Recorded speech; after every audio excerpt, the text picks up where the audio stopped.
জীব সকল নির্যাতিত হয়ে অত্যন্ত কষ্ট ভোগ করেন। তামস্য নরক কথা বলেন। কি করে কি করলে না তামস্য নরকে যাই? সে যদি পরস্ত্রী পরক্রিয়া পরে স্ত্রী সঙ্গ করে, বা বৃত্ত টাকা পয়সা হরণ করে, পুত্র নারী হরণ করে, তাকে যম কি করেন? তামস্য নরকে পতিত করেন, বিপতিত করেন। সেই স্থানটা কেমন? বলছে এটা অন্ধকার, তারপরে পানীয় জলের অভাব, ভোজ্য পানীয় জল, সেখানে কোনো খাওয়া দাওয়া নাই।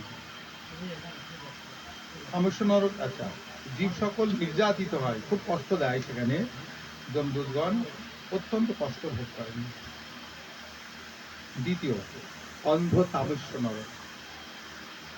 অধিকারী পুরুষকে বঞ্চনা করে তার বস্তু উপভোগ করলে সেটা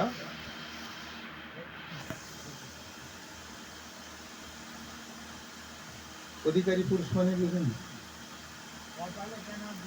অধিকারী পুরুষ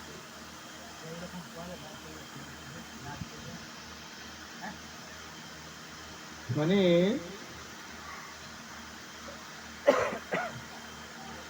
পুরুষকে বঞ্চনা করে ওনার স্ত্রীকে নিয়ে ভোগ করে। প্রবঞ্চনা, অধিকারী পুরুষকে প্রবঞ্চনা করে তার বস্তু উপভোগ করে, অন্ধ তামস্য নরকে পতিত হয়। রৌরব, রৌরব নরক যে আমরা করলাম, রৌরব নরক মজে। রৌরব নরকটা কি? যে এই গৌরবটা, এই শরীর ও ধনাদি আমার, এইরূপ অহংকার করলে রৌরব নরকে পতিত হয়। রৌরব নরকটা হচ্ছে কি? জল আছে, কিন্তু সেখানে রক্ত পুঁজ এবং চুলে ভরা, রক্ত পুঁজ এবং চুল সেই জলের মধ্যে আছে।